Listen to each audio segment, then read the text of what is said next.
Hello, it's me, Punchy, and Lottie!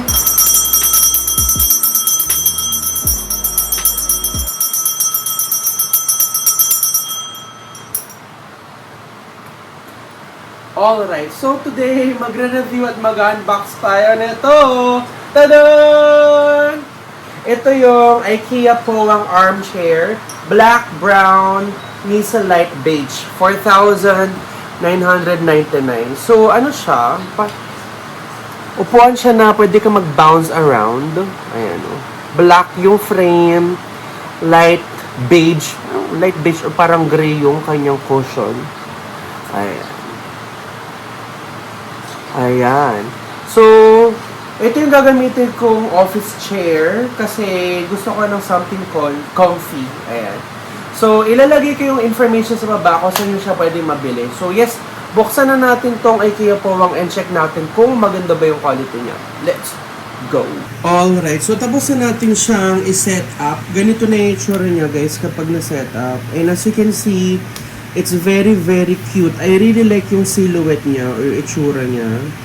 And gusto ko yung combination ng black tsaka nitong parang light beige or gray na cushion.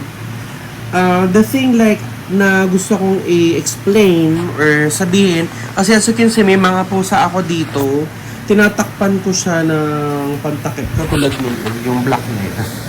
Basta say.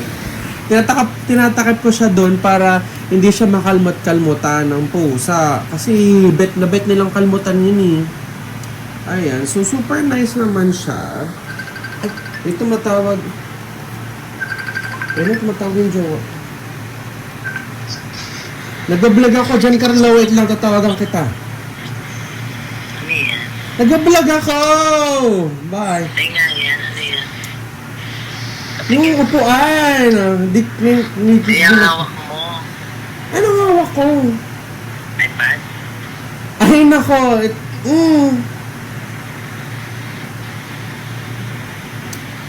Dadawag. Vlog ako. Tumawag din jowa ako, nag-vlog ako eh. Ka-lurky. Ayan. So, wala na yung train of thought ko tuloy. So, again, ito na yung mismong chair. And as you can see, it's very, very cute. This one is very malambot and comfy naman siya. Hindi siya super makapal na cushion eh. Hindi siya makapal, pero comfy siya. You know? So, ganito yung kanyang side. Ganito naman yung kanyang front. Kung gusto mo, bumili ka ng 3, 4, 5, 6, ihilera mo, pwede mo siyang gawing sofa. Individual sofa ninyong family. And I really like this kasi nagba-bounce around siya. Pwede kang umupo, bounce, and makakatulog ka na talaga. So, kunyari, let's say, naglalaro ka ng ML or naglalaro ka ng Nintendo Switch, masarap umupo dyan, bili ka na lang ng Ottoman. Ganun. So, pakita ko sa inyo kapag ako ay nakaupo. Let me see. Ano ba yun? Ayan. Wala, sana di malaglag tong iPad colors. Ayan.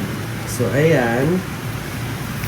So, as you can see, if I upo yung comfy.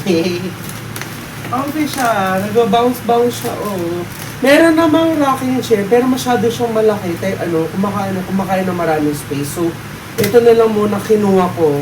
Pero yung rocking chair, probably, if I have more space, bibili ko yung rocking chair. And as you can see, nakaka-antok siya. And, I like the contour. Oh, very, very comfy siya talaga, honestly. Nagbabounce pa siya, nakaka-antok siya talaga. Kung boy pa si mama, feel ko gusto ni mama ng ganitong upuan, honestly. Matutuwa yung sa ganito. Bounce around lang si mama ng ganyan. Nakakatulog yun. Actually, naantok na ako. Ano pa ba? Medyo nahirapan ako i-build ito. Nahirapan ako, ka-lurks. And yeah, it's worth it. 5,000 pesos na lang siya. Alam ko, 7,000-ish or 8,000 sir noon. It's naging 5,000 na lang siya. Very, very worth it. So, ganito itsura niya pag nakaharap. Pwede mo dalawa, 1 year, 1 year. Tapos 3 kayong bounce around kayong ganyan. Labanan kayo ng bouncing. Yun lang. So, yun lang naman. Ayun, so tapos na natin unbox at review yung IKEA Powang chair. Again, this is the IKEA Powang armchair, black, brown, Nisa light beige. So, again, ganyan kanyang itsura. Isa siyang upuan na pwede mong gawing office chair, sofa chair, pwede matulog dito. Masarap siyang upuan at pwede ka mag-bounce around. Nangyari kay Lottie, inantok ka ba? May pikit-pikit lang siya. So again, pakita ko yung itsura niya guys now. Ayan.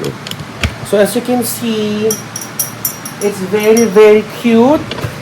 And it's giving me right now. Very comfy siya talaga. At saka pwede ka mag-bounce. Ayan o. Sarap niyang upuan. Pwede ka matulog here if you want. Bili ka na lang ng yung ottoman, yung ng paa. Patungan ng paa. Minsan dito ako natutulog, tapos kapag maglalaro ka ng Nintendo Switch or ML, masarap dito mag-gaming. Yeah. It's very, very nice, very, very malambot, very, very bouncy. Pero gawin mo na lang, patungan mo siya ng kumot or something. Kasi mga pusa ako mahilig makakalmot eh. So, pinapatungan ko na lang siya ng parang pangtakot.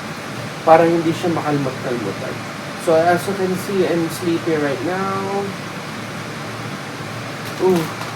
Yun lang. So, again, ilalagay ko information sa baba ko. Balak kong bumili nitong IKEA Powang na chair. So, thank you so much guys for watching my vlog. And I love you so much. Bye-bye. Mwah.